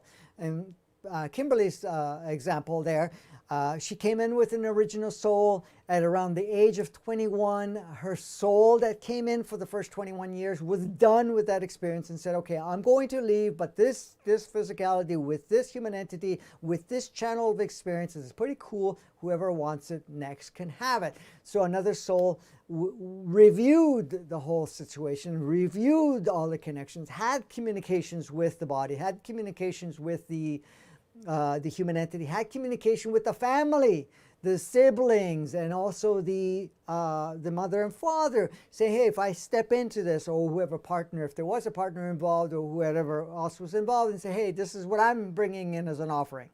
I don't know how long I'll be here, but this is the offering. So it would drop in. So that occurred at age 21. And then it went through the stage from 21 to 44. And then at that period of time, it's basically had said, okay, I'm done with my experience. That soul decided to leave. And again, it was repeated where another soul came in and decided that, okay, this will be perfect. I have all these alignments and I can do it. Had, again, the communication and so forth, and dropped in. Now, that particular soul was very specific because it came from a certain angelic realm type of cluster of oversouls, and decided that I'm going to go and play a very specific role to really advance things even further. And I'm going to play a very specific role energetically and also through the deprogramming and so forth that's going on. Now, so that was number 3. At a certain point, a few years back, that particular soul decided, saying, hey, I need to go for an upgrade. I'm going to be leaving for 4 months. Therefore, I'm going to have another soul come in temporarily for the 4-month period. So it was an invitation was sent out to a soul that wanted to come here, and it was okay to come in for 4 months, but at the same time would not change the arrangement too much, so that it would be able to not throw it off track, so that when the soul would return, it would be able to take the pieces from there. So that arrangement was made. Another soul came in, which was the 4th soul at that point in time. And that 4th soul came in and played a different role. And of course, I was involved at that time, meaning that I was in her life. And of course, I knew that this was going to happen because the soul had mentioned it to me. And I did share it with Kimberly. So she went through the whole experience, and she may choose to elaborate on that with the experience itself. But, another soul stepped in. That one had a very different energy in many ways. There was some alignments where there was a different energy, so it did change or emphasize certain characteristics and minimize some other characteristics, and was much more oriented in progressing a lot faster. So in that case, it did not want to dwell in certain things that weren't so interesting, and basically at that point in time kind of changed the expression, let's call it that way. Now, of course, with myself being involved with Kimberly at the time, I did feel a difference, and I also felt like there was not the same soul connection as the one that left for a period of time. Now, that occurred for 4 months. It went for an upgrade. It did whatever it needed to do, and then it swapped back. So the 3rd soul came back And of course, it came back upgraded, and it also came back carrying a higher frequency energy. Now, when we're talking, that's in Kimberly's experience, and I'll let her say a couple of words after that.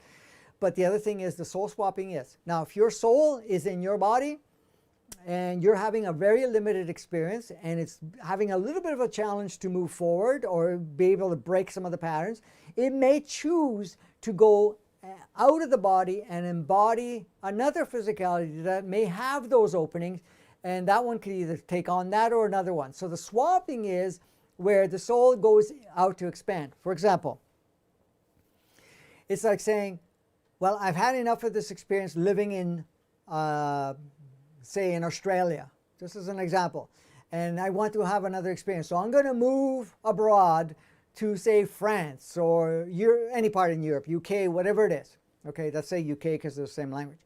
So I'm going to move there, and I'm going to be there for a few years to kind of get a feel for it, because what I'm having in Australia, I feel that I can have somewhere else differently, because what they're experiencing in the UK. I'm just using these as an example, that I'm going to go do that for a while and then return. Okay, back to Australia, bringing some of the stuff that you've learned from the UK and vice versa. So your body, if it's stuck, if your soul feels stuck and it wants to have a different experience, it will leave, go embody another physicality that becomes available, and it can swap around and then eventually go back to the same physicality. Sometimes it goes to another physicality, chooses not to come back, and then that one becomes available for another soul to come in. So these are some of the things that weren't that common before, have become much more common because things are changing very quickly, and there are more souls that accomplish certain things and will leave, even including the so-called extras and whatever else are having drop-ins and drop-outs and so forth. So they will and will not have souls, and then at some point in time, if it gets to a certain level of upgrade, it may choose a full embodiment, meaning that a soul will come in and start to navigate with all the parts that are playing out. So that's the soul swapping thing. That's been around, it really started to accentuate in right around 2012. There was more of it in 87 on, but it really ramped up in 2012, and it's been ramping up. So there's a lot more exchanges going on, and there are people out here that don't realize it, but if you actually pay attention to where you had a pinnacle change, and energetically, or even the way that you navigated, and it's like, today I'm this way, and then a day before, a couple of days after, it's like, yeah, I'm not even going there, forget it. Sometimes you realize that is an awakening process that you have, or a breaking down of a layer, but other times it could be the soul coming in and say, hey, we're not going there, forget it, this is where we're going to go. So it actually focuses on different things. So Kimberly, please explain just briefly the one that you recall, because you were present at the time. Okay, I'll just briefly explain that one, because the other ones I don't really have any recollection of being different other than it matches the time. The one that came in at 21 and left at 44, that's the time I was married. So I don't know if that has a coincidence or what that is. So the other one, it just felt different. I probably wouldn't have understood what was going on if Franco hadn't have, said that's what was going on, because, I didn't get a warning in my head or whatever that something was going to take place. I just felt empty for a day as the soul swapping happened. There was a day of, it seemed like nobody was in my body. And so it was very uncomfortable and disconnected. And then the next day when the other soul came in, for sure that other soul had a different energy, agenda, did things differently, like it drove the body differently or whatever. I don't know how to explain it. And I had no connection to anybody around me. I had no connection to Franco, which seemed so weird. And on a soul level, there was just no connection there. No connection with my friends that I was hanging out with. They just seemed like strangers to me. It was an interesting experience. So, I just went with it. Of course, you have no choice. Well, yes and no. I guess so, yeah. Yeah. But I mean, I just, there was no fighting it, of course. It's just, okay, it was just interesting to observe the difference in a bit of a personality change in some ways of being a little more assertive and less, I don't know what the word is. I just less, not tolerant. Complimenting, no, you were, one of the things I noticed that you were very serving, complimentary in the sense of, Oh, yeah. always putting Obliging. people's interest, obliging Yeah. and putting other people's interest first. And then the other one really didn't. Really didn't do that. No, no. And it was very noticeable change. So, To the point where, even the consideration of intimacy or anything of that nature was on the table. It's like, okay, this almost feels like we're somebody cheating else on each together. We're other. cheating on each other. Yes, exactly. Yeah, it was quite weird that Yeah. way too. There's because you don't have that connection. So yeah, it was an interesting experience. I was glad when mine came back, and not sure because to me, if I hadn't known that was going on, I don't know if I would have been able to identify that was indeed what happened. And so it was an interesting experience, nonetheless. But yeah. Perfect. Because I didn't feel different, because even in the past, I always felt like I had the same soul. When Franco did tell me that I'd had several souls, I thought, well, that didn't feel like it didn't make sense to me, because I didn't really feel any different. But then when I look back and saw some of the big changes that took place in my life, then I could see where it coincided with that. Yeah, I mean, even the period, another soul came in because I wasn't interested in the getting married part and playing that role. Then at around age 44, that's when it said, okay, that soul was done, and the next one came in, and that one says, hey, we're not going to support this anymore. We're gonna shift this puppy. So that's when you decided to. Well, plus at that point in my life, I was really moving into. Looking into myself more, and I wanted to fully dedicate my time to that. Yep. So. Okay.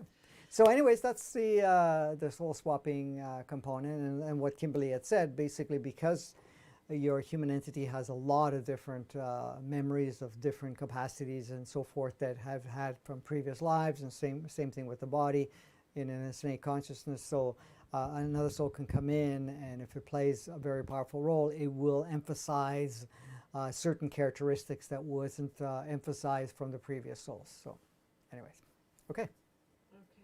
Do you want one more question? Just one more. One more. Okay, this is the last one. Will you talk about what's happening in June? Okay, cancel that one. Okay, next. Okay.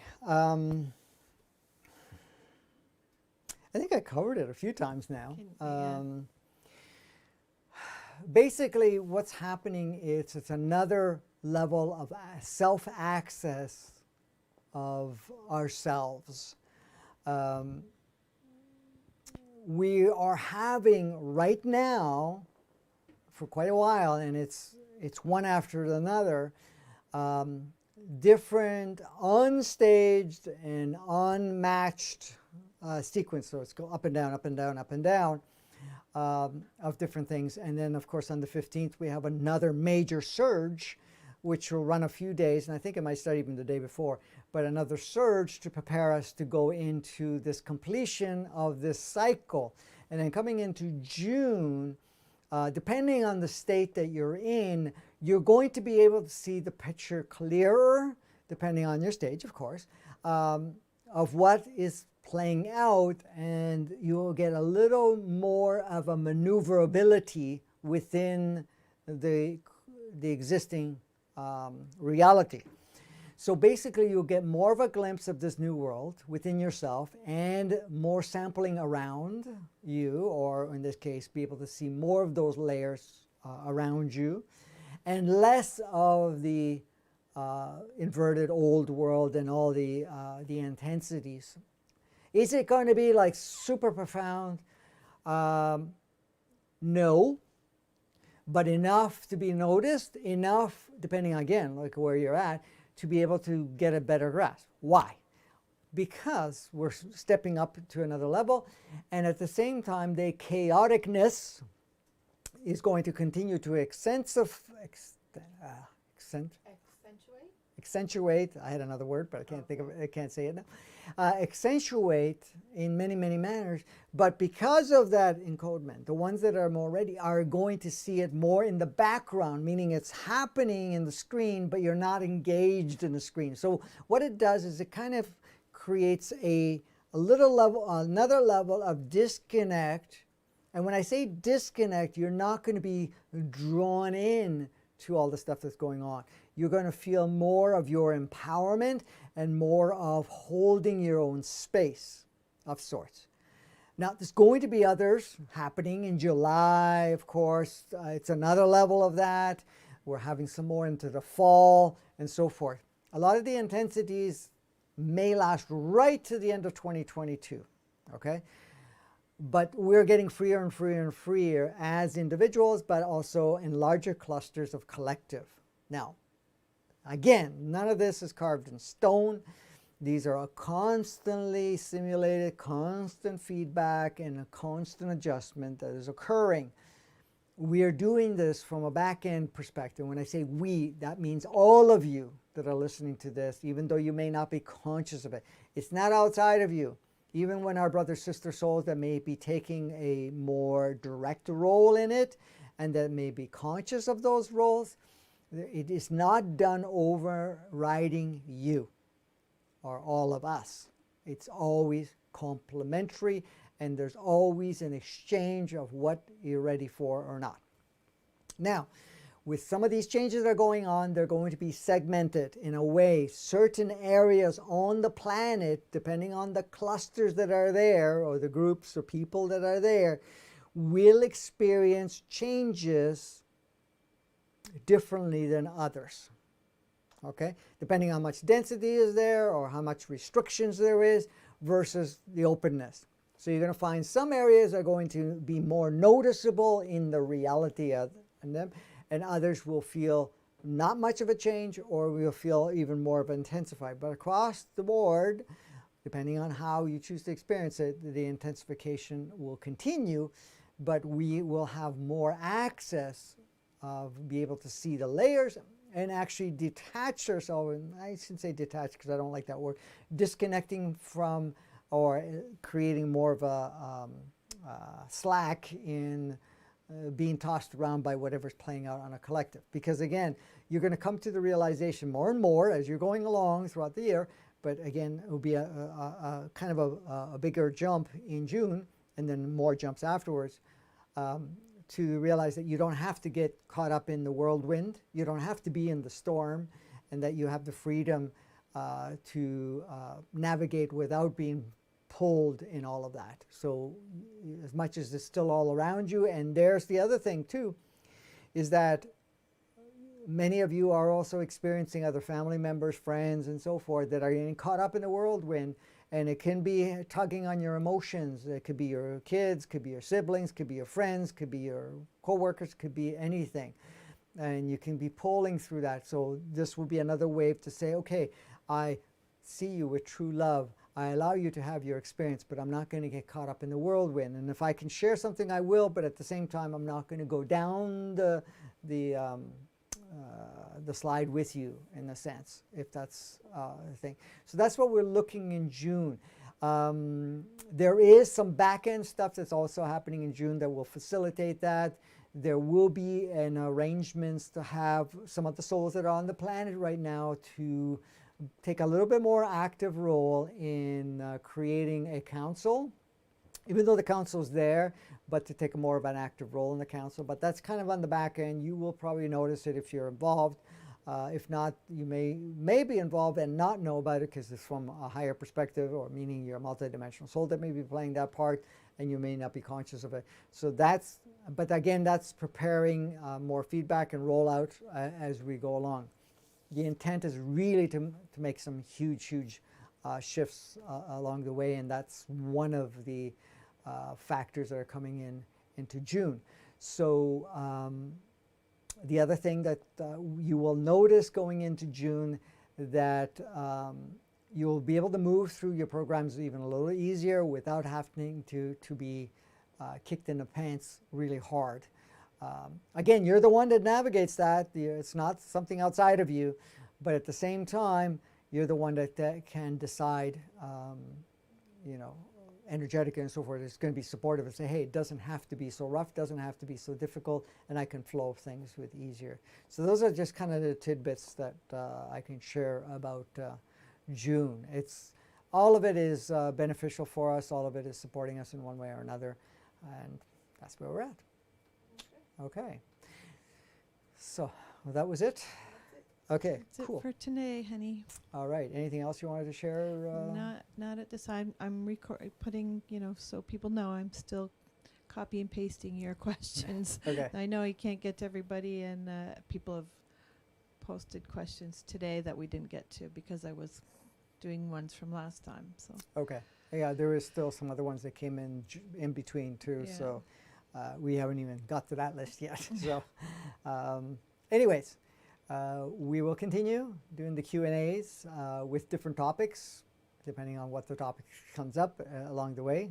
Today was true love, or the true power of pure love. And that was important for us to experience that, so that's why that topic came in. And then we got to play with the questions. So, guys, thank you again. Thank you for your support.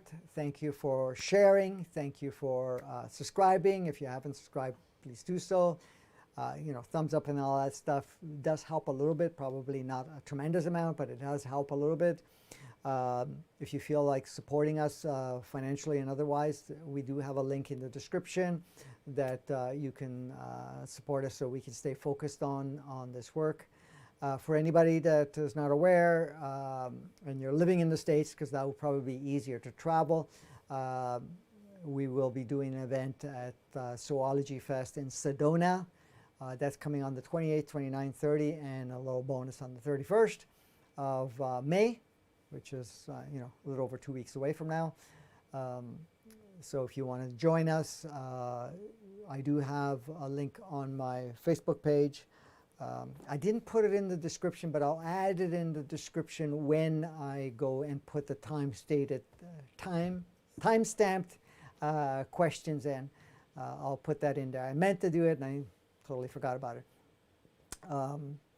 So that's coming up, and if you want to check out any of the workshops, the links is there. If you want to join the community and you haven't done so, you can join, and we'll send you emails of different things coming up. And that's it. So go out and have a blast. Thank you again for this beautiful co-creation. Thank you for being involved in this beautiful journey that we are doing together. And until next time, go have a blast.